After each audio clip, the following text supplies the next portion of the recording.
The Jacksonville Jaguars select. You know, they say Christmas is December 25th, and that is the most wonderful time of the year. But Christmas ain't got nothing on Thursday, April the 29th, 2021, because it ain't nothing that comes close to the NFL draft. Today is draft day. It's finally here. And with it being draft day, you know we got to do one last first round mock 6.0. So a lot of this mock that you're going to hear is my opinion. And a lot of it's going to be what I've heard in terms of rumors and, you know, networks and analysts and just different things like that. And things that I believe in personally. And so we're going to have some fun. It's going to be the final one for 2021. And so I do appreciate the views and the subs and the likes and even the dislikes. You know, I appreciate any support that I can get as I started this just not even 2 months ago. You know, so, and some mocks have hit over 1,000 views, and that's insane to me. So we're going to rock with Mock Draft 6.0 today as we celebrate draft day. We're going to be using the Draft Network as well. And we're going to select every single NFL team. We're going to do one round, and we're going to rock. So with the first pick in the 2021 NFL Draft, the Jacksonville Jaguars select Trevor Lawrence. Trevor Lawrence is the quintessential, quarterback. That's the perfect quarterback. I still believe that Andrew Luck is a better prospect, but that's just me. But Trevor Lawrence is going to be the pick to Jacksonville. Trevor Lawrence is all elite, and he's going to go to Jacksonville with the coach that can tailor an offense to his ability or to his skills, to the best of his ability. And I think it's a great fit in Jacksonville. So we kind of have known that pretty much since Greg Williams called an all-out blitz, with the Jets back in the 2020, NFL season. So the New York Jets are on the clock here, and they're going to select Zach Wilson. Zach Wilson is, when we get to pick 1 and pick 2, I think we kind of know how it's going to go. I think unless Joe Douglas wants to throw a wrench in there and do something crazy, like take Mac Jones, which I don't see why he would do that. I think he takes Zach Wilson. They traded Sam Darnold to Carolina, and I think Zach Wilson is the pick here. I don't see why they would do anything different. So here's where it gets fun. The San Francisco 49ers are on the clock, and a lot of people feel like Mac Jones fits this offense best. Mac Jones is he can do the intermediate passing game, and he does all the things that Kyle Shanahan wants. And that's true to an extent, right? Because there's a quarterback that does more of what Kyle Shanahan wants than Mac Jones. But the problem is that quarterback has only done it for about 16 or 17 games. That quarterback's Trey Lance. Trey Lance is athletic. He takes care of the ball, minus the 6 fumbles in college, but he takes care of the ball. And rumors are swirling that they've narrowed it down to Mac Jones and Trey Lance. And I believe that Mac Jones is a smokescreen. I'm sorry. Until the commissioner walks up to that podium and says, the San Francisco 49ers select Mac Jones, I will not believe it. I'm sorry. I can't. I won't believe it. Trey Lance is the pick here. I think Trey Lance fits this offense better than Zach Wilson, better than Trevor Lawrence, and better than Justin Fields. I think that boot action, rolling out the pocket, throwing on the run, I think that's a perfect offense for Trey Lance to be in. So you get to the 4th pick, and one of the things that you've really seen lately is Kyle Pitts to the Falcons. And for the longest time, it was always, the Falcons are going to move down. The Falcons are going to, try to get a defensive player, try to get an edge rusher. But all of a sudden, it's become Kyle Pitts. And now Julio Jones is on the trade block, and it's just I don't know who's trading for a $23 million cap hit for a 32-year-old receiver with ankle, knee, and hamstring injuries. I don't know who's going to do that. Somebody will, because GMs are not that smart. But I think the Atlanta Falcons, I think their best decision here is to trade away from Kyle Pitts. I always say that you never want to trade away from good players or great players, and I do believe that. That's my philosophy. But at the same time, draft picks help your team more than I believe Kyle Pitts will. I'm pretty sure Kyle Pitts will be the bells and the whistles that everybody will like, and he'll be the pick that everyone's enamored in. But if you can potentially move down, pick up 2 first-round picks and an additional second or third round pick to help your team in the future, I think that makes more sense than taking a tight end. I'm at 4. So now, who's going to trade up? So for the longest time, we had mentioned the Broncos coming up to 4 to get, Trey Lance at that time, or to get Justin Fields at that time. And so with the Broncos trading for Teddy Bridgewater for a 6th-round pick, which is a steal, the New England Patriots are going to come up. So the New England Patriots are going to come up with the Atlanta Falcons. And the New England Patriots are going to pretty much follow the same template of the Miami Dolphins and the of the trade with the 49ers, where the 49ers ended up coming up, to get Trey Lance technically. So in this mock draft, so I'm going to do 15 for 4. And then we're also going to do 46. And then we're going to do a 2021 first and a 2023 third or first as well. So it'll be swapping ones this year, picking up an additional second, and then 2 first-round picks. So really, all the trade is 2 first-round picks and a second, which is honestly a really good deal. So we're going to execute this trade here. The New England Patriots give up, as I said, 2 first-round picks and a second to go up from 15 to 4. We're going to send that offer over. The Falcons should accept that offer here. The New England Patriots are going to select Justin Fields. The Patriots never spend any money in free agency. They don't give up a bunch of picks in the draft, and they had that philosophy for the last 20 years when Tom Brady was there. But Brady's gone, and things are different. Bill Belichick has spent a bunch of money, and I believe he's going to bite on the opportunity to get a franchise quarterback for the next decade. So I mentioned in the last mock how Justin Fields is a leader of men, how he's a guy you go to war for and go to war with. And that's the type of guy that New England needs. That's the type of guy that can come in and take over that locker room and lead a group of men. I think that is the type of guy that you need on that team. So Justin Fields goes to New England, and I have 4 quarterbacks going in the top 4 of the draft. So the Cincinnati Bengals are on the clock here. And as I said before, the Bengals have to make a decision between Jamar Chase and Dylan Raduns or Penei Sewell and Rondale Moore. Like that's the decision they have to make at 5. Now, me personally, I would take Jamar Chase, but I have to think like the Cincinnati Bengals. And Anthony Munoz, who is arguably the greatest Cincinnati Bengal of all time, who was an offensive tackle, endorsed Penei Sewell, said that he was a great player, said he was a great guy. And I think that holds weight. And after watching some Joe Burrow film actually earlier today, you're like, oh, this guy has it. He has it, but he's missing 2 things: offensive line and a downfield weapon. And and they have to decide between that in the first round of the draft. I think just the lack of time he has in the pocket, and the endorsement from a person like Anthony Munoz. I think the Cincinnati Bengals go ahead and they draft their left tackle of the future, and they go ahead and get Penei Sewell. So with the 6th pick, the Miami Dolphins are on the clock here, and again, it's Kyle Pitts. It's been a pretty consistent thing for me since the Dolphins moved up to this pick. I say run 12 personnel for Tua and watch him have success. Watch him work the middle of the field with these 2 big tight ends, with him and Gesicki, and he's a matchup nightmare. And I think that's what Tua needs. A guy that can climb that ladder, go catch that ball over that linebacker or over that defensive back, and you guys can have some success in Miami, hopefully. So you have the right coach, you have the right GM. Hopefully you have the right quarterback.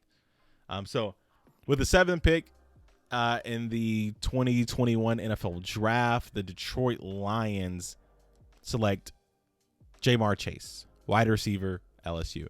So because the Lions ended up losing Kenny Golladay and Marvin Jones to free agency, they went out and they added Tyrell Williams and Perriman, and it's just not a good wide receiving core.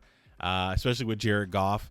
You need to give him a dynamic down the field option. And I know that they're pretty open to trading back, but as I said about Atlanta, don't trade away from good players. Like if you're the Lions and you're not getting a haul the way Atlanta just got, you don't need to move. Like I'm not moving away from Jamar Chase to pick up an additional 3rd round pick. I'm sorry. That makes no sense at all when your top need is receiver, right? So Jamar Chase goes to the Lions. Pick 8, the Carolina Panthers are on the clock here.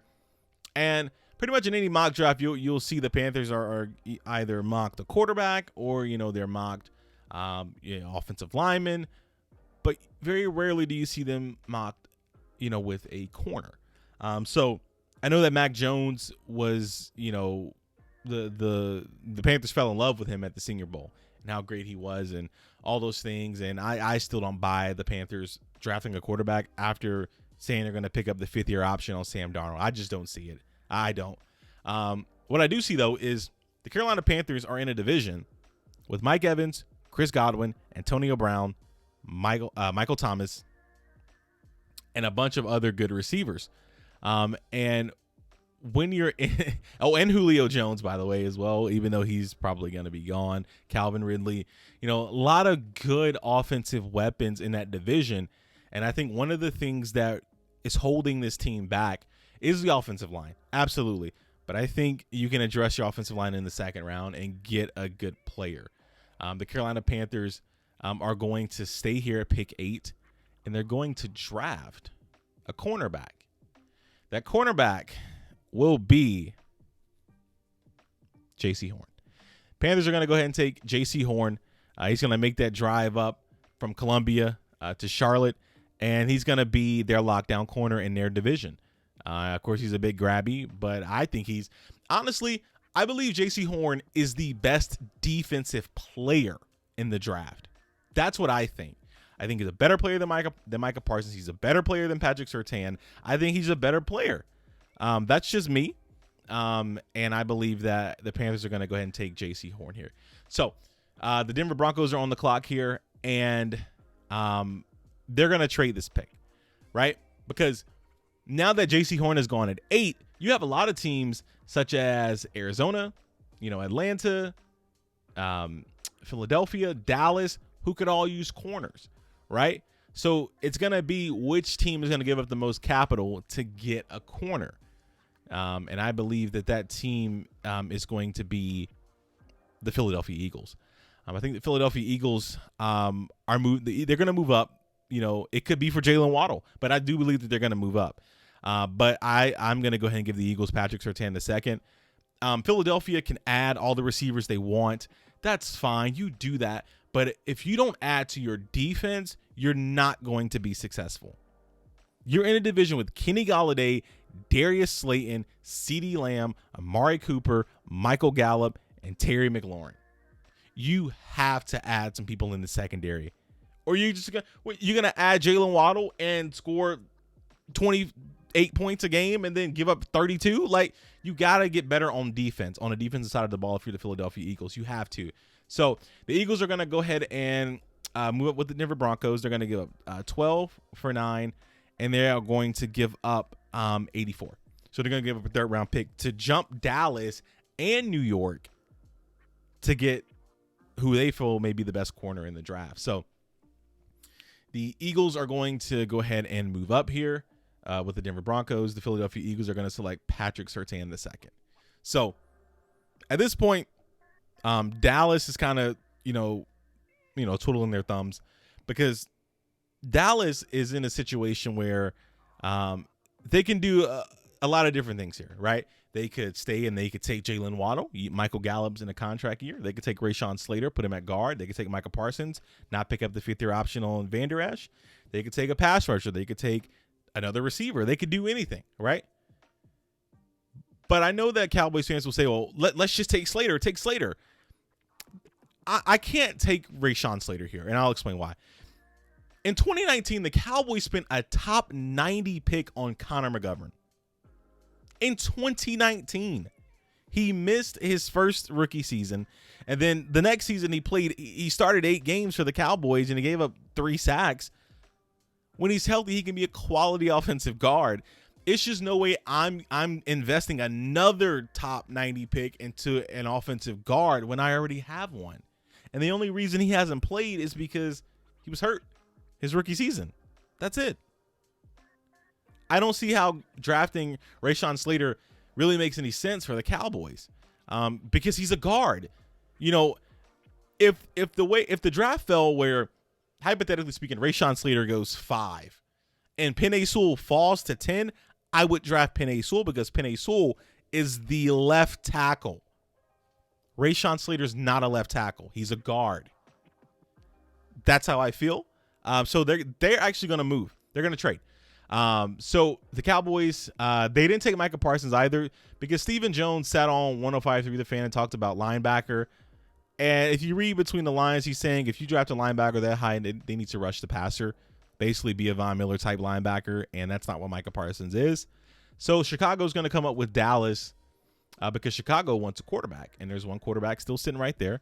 Chicago's going to give up 20, 52, and they're going to give up a 4 next year, which should be enough.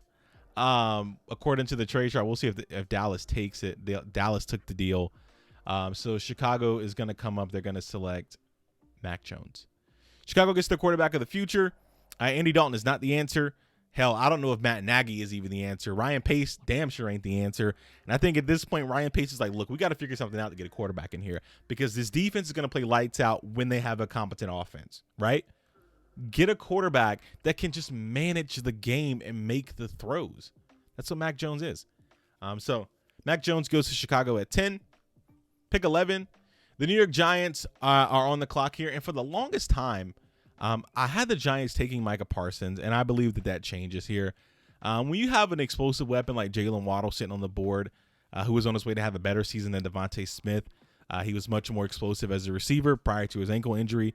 And adding that to Darius Slayton, Kenny Golladay, and a returning Saquon Barkley, that could get you the NFC East title, even with Daniel Jones at quarterback. And even if Daniel Jones doesn't have success with these offensive players, get another quarterback, and you have the weapons in place.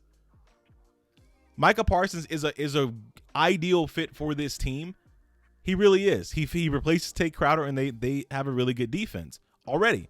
But I think with Jalen Waddle there, it's like you got to get better on offense. You got to figure out if Daniel Jones is the guy you're going to be paying $35+ million to when his contract is up.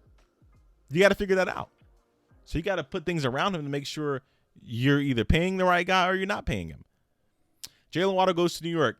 Pick 12, the Denver Broncos are celebrating because they picked up an additional pick, and they still end up getting the guy that they've always wanted, which is Micah Parsons. Micah Parsons goes to Denver. Micah fits a need for the Broncos defense, and I believe that their defense, granted, it was a really bad defense last year. I think they're on the come up. I think that defense could be something special. I think we may be having a different discussion about them in the next few years when it comes to adding Fuller to the secondary with Justin Simmons and re-signing Kareem Jackson. I think they have a really good defense, and I think it's going to begin to shine in the next year or two, especially adding a guy like Micah Parsons. So pick 13, Rashawn Slater still on the board, but actually Rashawn Slater's not going to Los Angeles. Christian Darrisaw is. Now, I know you guys are going to complain in the comments about how, well, this doesn't make any sense. I'm going to explain why it makes sense, right? It's pretty surprising that Darrisaw goes before Slater, but Darrisaw played 35 games at left tackle in college, and left tackle is the need. That's what the Chargers need. The left tackle position on the Chargers is a massive hole. You need to protect your rookie quarterback, or your rookie of the year quarterback, I should say. And as I said with Rashawn Slater at 10, Christian Darrisaw is the better tackle prospect. He is. It's not really up for debate in my opinion.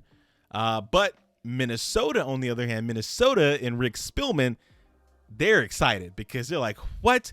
Normally we have to take Elijah Vera Tucker here, but we can get Rashawn Slater at 14 to replace Mason Cole. Because Mason Cole slotted to be a free agent after this year. Now, Elijah Vera Tucker, of course, is a road grader in the run game, but I believe Rashawn Slater is a better player than Elijah Vera Tucker. So the Minnesota Vikings at 14 select Rashawn Slater. So We get to pick 15. The Atlanta Falcons are on the clock, and the Atlanta Falcons are definitely going to go edge rusher. Jalen Phillips is the top edge rusher. Of course, he possesses the elite athleticism. He could be a stand-up rush linebacker. He could put his hand in the dirt. Of course, we know about the medical history and the 3 concussions and the medical retirement, and then the ankle injury as a freshman, then the wrist injury after he got hit by a car while on a moped. The medicals are the only thing that's putting him at 15. I'm not saying he's Chase Young. I'm not saying anything like that. But if those medicals were good, it would not shock me if he went 10 to Dallas if he was healthy. So if he stays healthy, he'll show that he is the best edge rusher in this entire class. So the Falcons continue to build their defense with a guy like Jalen Phillips. So pick 16. The Cardinals, they just kind of sit where they are and they take the next best corner, and that's going to be Greg Newsome. Newsome is such a clean prospect. He poses no off the field concerns.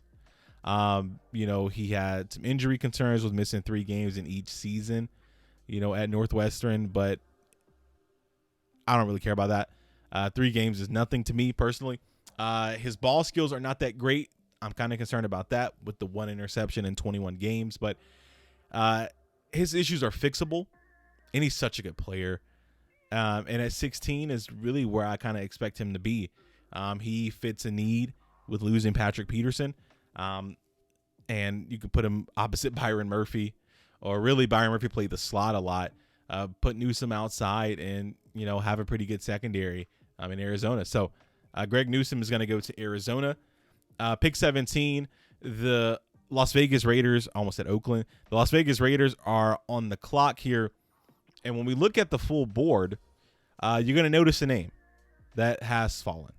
And that name is Devontae Smith. So Devontae Smith is going to go at 17, but he's not going to Las Vegas, right? So because Las Vegas needs offensive line help, I know a lot of Raiders fans will say, well, we can't trade away from Elijah Vera Tucker. And my response would be, just wait. You're still going to get a good offensive line prospect. I promise you, right? So we're going to trade, and it is going to be actually the Tennessee Titans. The Titans need a receiver. Now that they've lost Corey Davis to free agency, they need someone opposite A.J. Brown to play that number 2 role. The Titans are going to move up with the Las Vegas Raiders. And I know some Titans fans in the comments are very upset about them trading up. And if you can trade up and give up, 2 picks, a pick in the 6th round, a pick in like the 3rd or 4th round, then do that. Because you're going to get a dynamic weapon in Devontae Smith. Devontae Smith has fallen all the way to 17 because he weighs 166 pounds. I don't believe that matters. Me personally, Jace, I don't believe that it matters. I don't care about what Devontae Smith weighs because I know what Devontae Smith can do on the field. I don't care about 40s. I don't care about benches. I don't care about any of that. I care about tape. I talked about it with Jason Owe. I said Jason Owe went out at the combine or at the pro day and lit it up. But then you turn on the tape, he has 0 sacks. He's slow off the ball, slow off the snap. It's like, I care about that. I care about tape more than I care about measurables, right? Tape tells me Devontae Smith is a baller, and getting him at 17 is an absolute steal for the Tennessee Titans. Give up pick 22 for 17. Also throw in, we're going to throw in pick 100, which should be enough, but according to the chart, we may have to give up a little bit more, so we'll throw in a 7, which really isn't worth but a few points. So that kind of gets it closer on the chart. We'll give that up.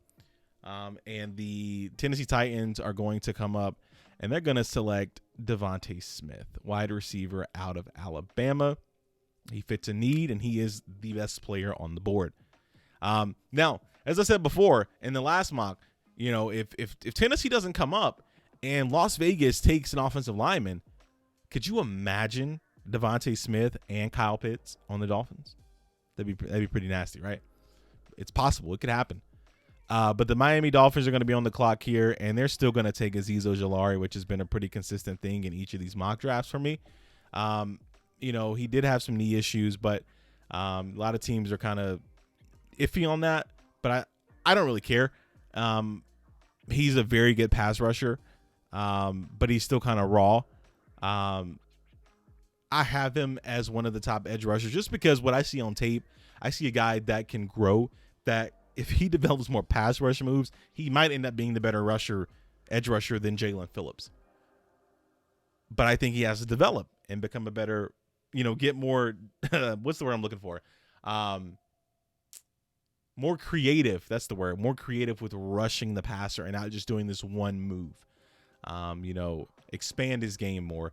And when he does that, I think he could be a very good pass rusher, under Brian Flores. So pick 19, the Washington football team is on the clock here, and they are loving these offensive line prospects here.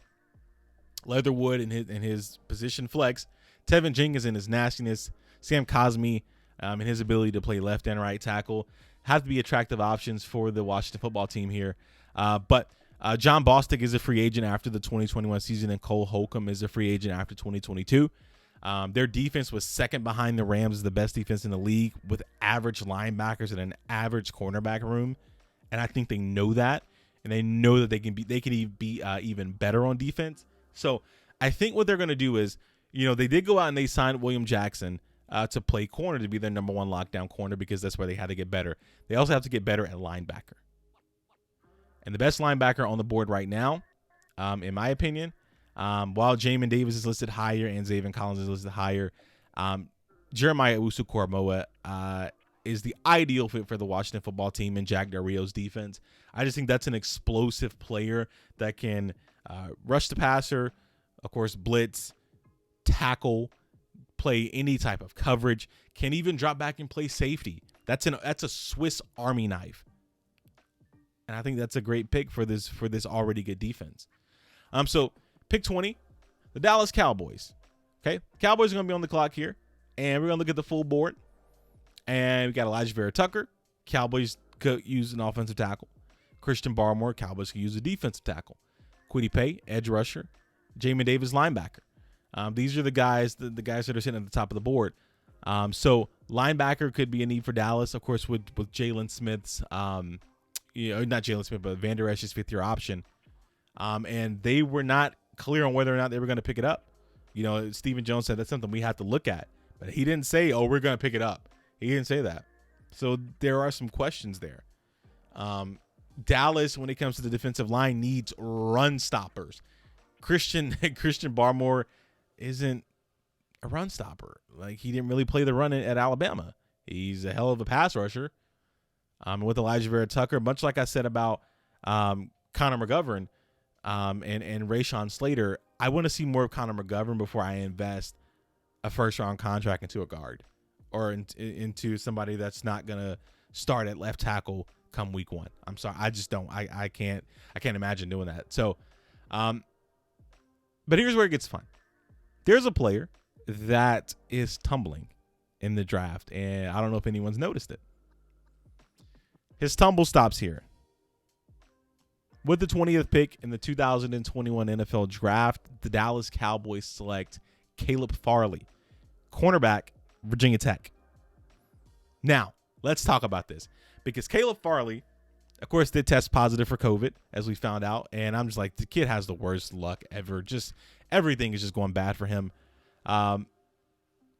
Caleb Farley, I believe, is going in the top 20 of the NFL Draft. That's what I strongly believe.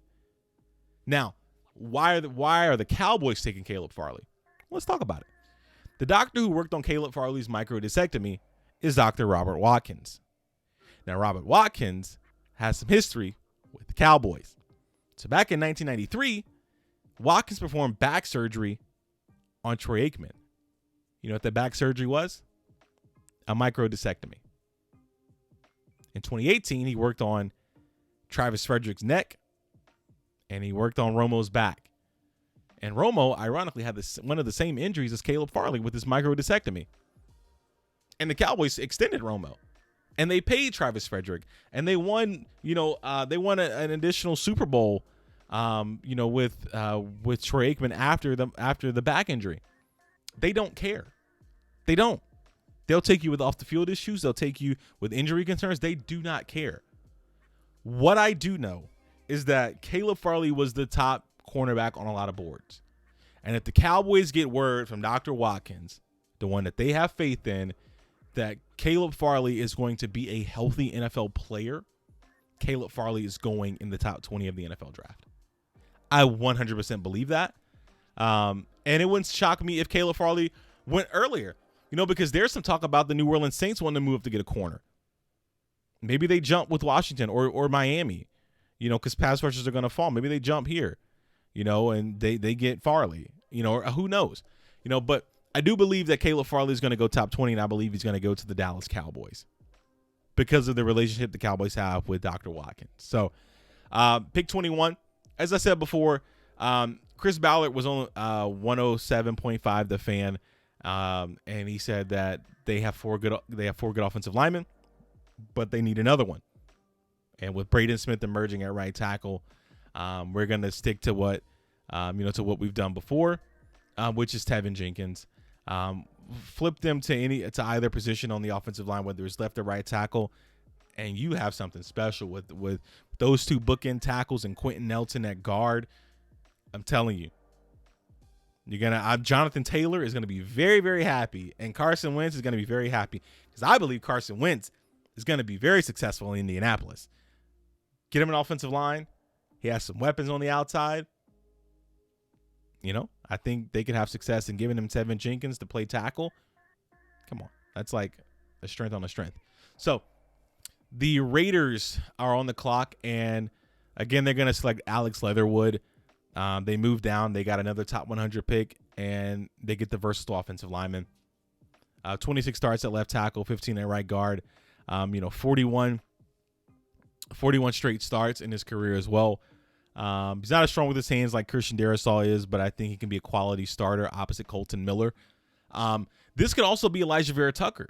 Depending on what the Raiders want to do and where they feel like they can play Elijah Vera Tucker, I believe that Elijah Vera Tucker could be the pick here. But we're gonna go ahead and select Alex Leatherwood to play in Las Vegas. So the Jets are on the clock here. The Jets do need corners, but corner is kind of thin. None of those top guys are there anymore. But we're going to look at edge rusher. And Kwity Paye is going to go. Kwity Paye is going to go to the Jets again. Kwity Paye is an acquired taste because Kwity Paye doesn't really rush the passer well, but he's fantastic against the run. He's not explosive rushing the quarterback. Add him to that Jets roster, though, with a defensive-minded head coach, and hopefully they can develop some pass rush moves. I think, like I said, with Ojulari isn't really that good of a pass rusher, but he's a better pass rusher than Kwity Paye. But Ojulari is not a better pass rusher than Jalen Phillips, which is why they fell in that order on my draft. So Kwity Paye goes to New York and hopefully rushes the passer. So pick 24, the Pittsburgh Steelers are on the clock here, and the Steelers could use a player at every position on the offensive line. I mean, I'm not exaggerating. Their offensive line has so many holes, and Roethlisberger's older, and he's slow, and he's at the end of his career. I think you need to add a guy with position flex to the offensive line. That's the key to having success on this team. And Elijah Vera Tucker is going to be the ideal fit for the Pittsburgh Steelers. If Elijah Vera Tucker wasn't here, this pick would be Joe Tryon.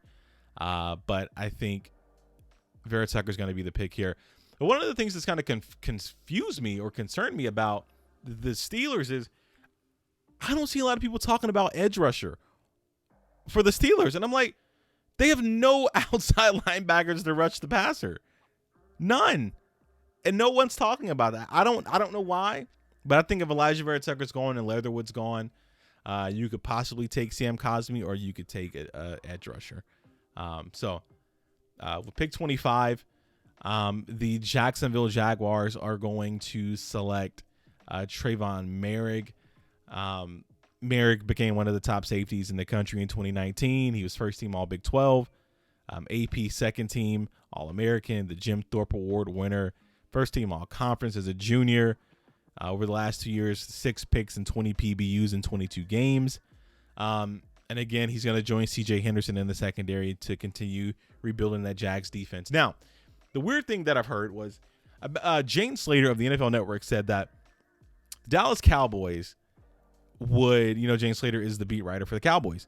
And she said that if the Cowboys get the option to trade down, they're going to potentially look at a guy like Trayvon Merrick, right? So, with that being said, I don't know if the Cowboys are going to take Trayvon Merrick if they trade down, but what that lets me know is my philosophy of any position is worthy of going in the first round holds true. Because I sat here in every single mock and mocked Trayvon Merrick to the Jacksonville Jaguars as a safety in the first round. People say that safety is like the running back of the defense. Like, they're replaceable.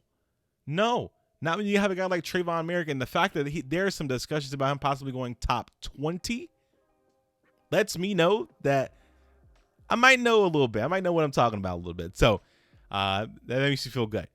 So Christian Barmore is going to go to Cleveland. Like I said, in 4.0, they met with Clowney. In 5.0, we found out they signed Clowney, and now they need some interior help. Now, as I said, we don't know how good Christian Barmore is against the run, but 65 quarterback pressures at D tackle is crazy. If he was a better run defender, he might go earlier. But, I mean, the defensive tackle class is weak anyway. So, by default, he's the top player, even though he's not really good against the run. So, Christian Barmore is going to go here to Cleveland. Pick 27. The Baltimore Ravens are on the clock here. Now, the Ravens and the Chiefs ended up doing a trade, so the Ravens did pick up an additional first-round pick, which is going to be picked later on. We'll talk about in a few picks, but that was after the last mock I posted. So the Ravens in this particular mock draft, they're going to get an edge rusher. This edge rusher is quick off the snap. He led his team at the University of Washington in sacks as a full-time starter, but he only has 14 career starts. But I think he can slide right in and replace Matt Judon as the pass rusher in Baltimore. And it's one of their top needs along with wide receiver in the first round. And I believe that player that the Baltimore Ravens are going to select is going to be Joe Tryon. Welcome to the mock draft, Joe Tryon. I believe this is his first time in. He's a very good player.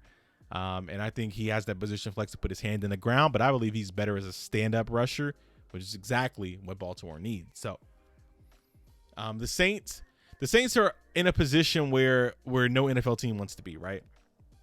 So the Saints, nobody wants to trade down with the Saints. As I said, maybe the Dolphins will do it, or Washington, or someone like that where they could potentially get Caleb Farley. But the Saints need a corner badly just because Marshawn Lattimore is an idiot. So they need someone to play that left corner spot. And with the rumors swirling, again, like I said, I could see them moving up. But I have 2 corners in the top 10, 3 in the top 16, 4 in the top 20. So they're going to have to jump up quite a few spots to get a corner. I think they stay here. They take the corner that ran a 4.25 40, out of University of Georgia. He had 22 PBUs in 31 games with 4 interceptions.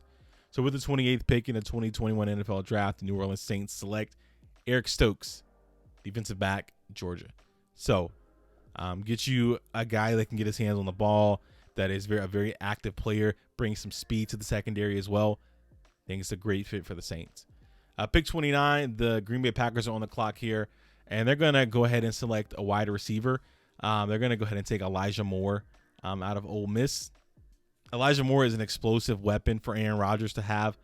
They very rarely do they draft like offensive skill position players in the first round. That's just something that the Packers have never really done with Aaron Rodgers being the quarterback.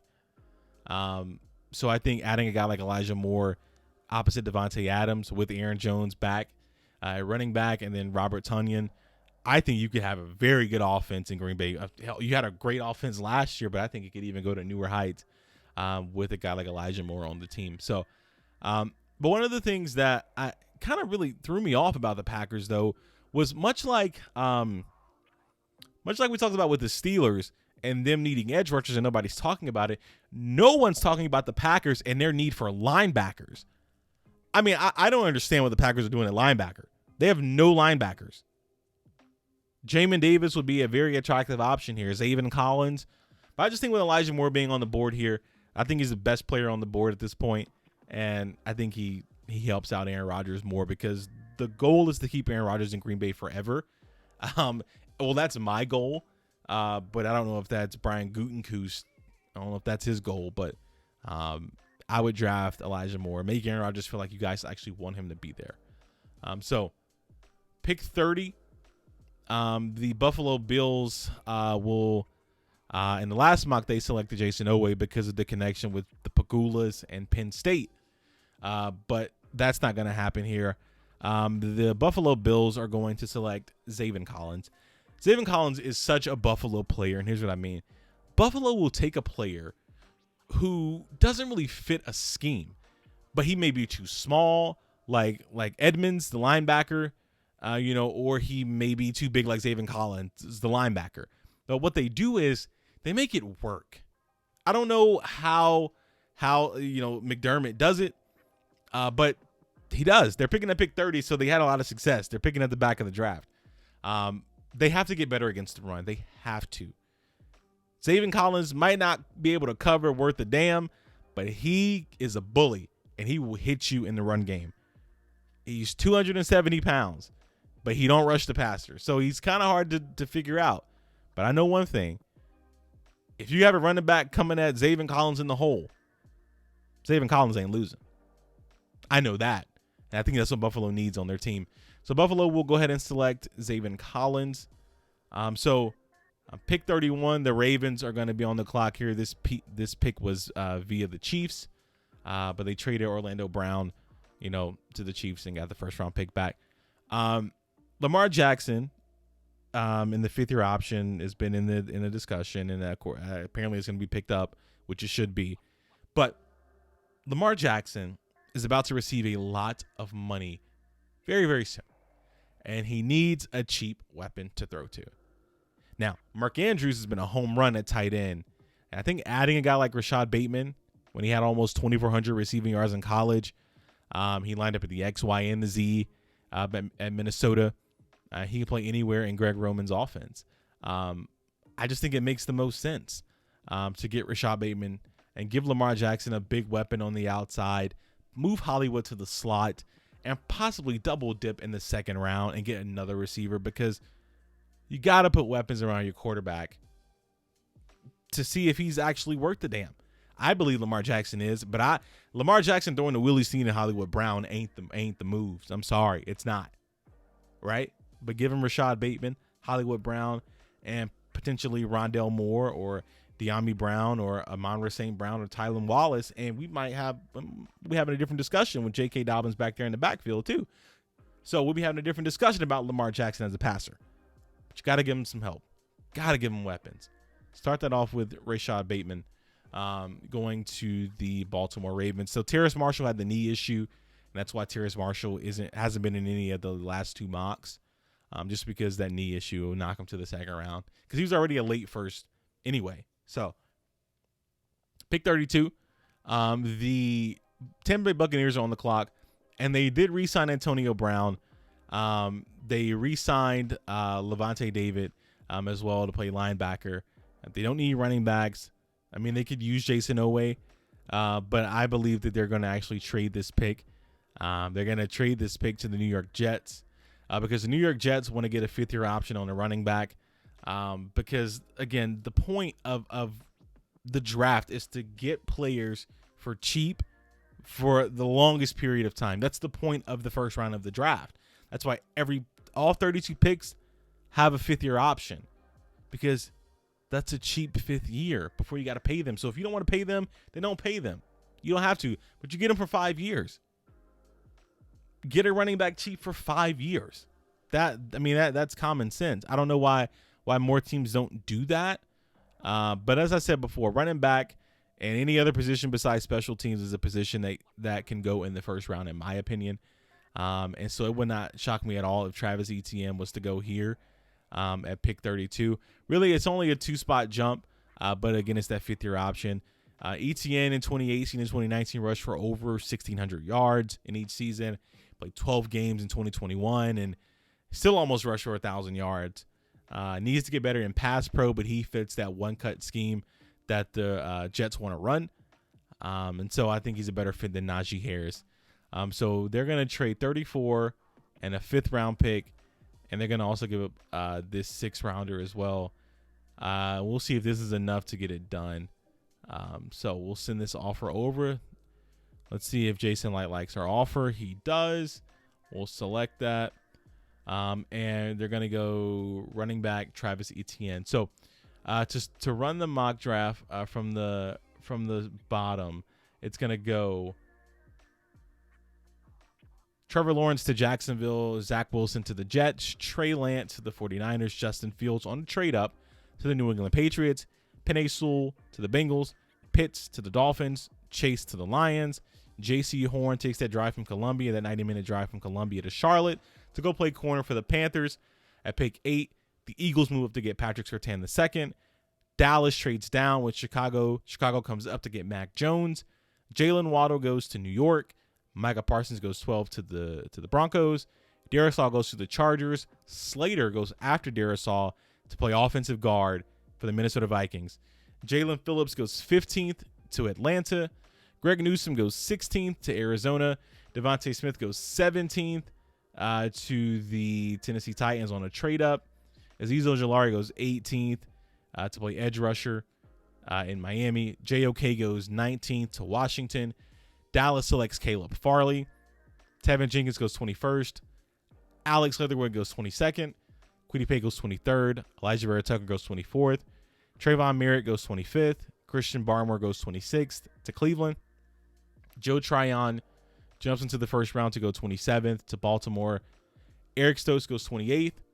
Elijah Moore goes 29th. Zaven Collins goes 30th. Rashad Bateman goes 31st.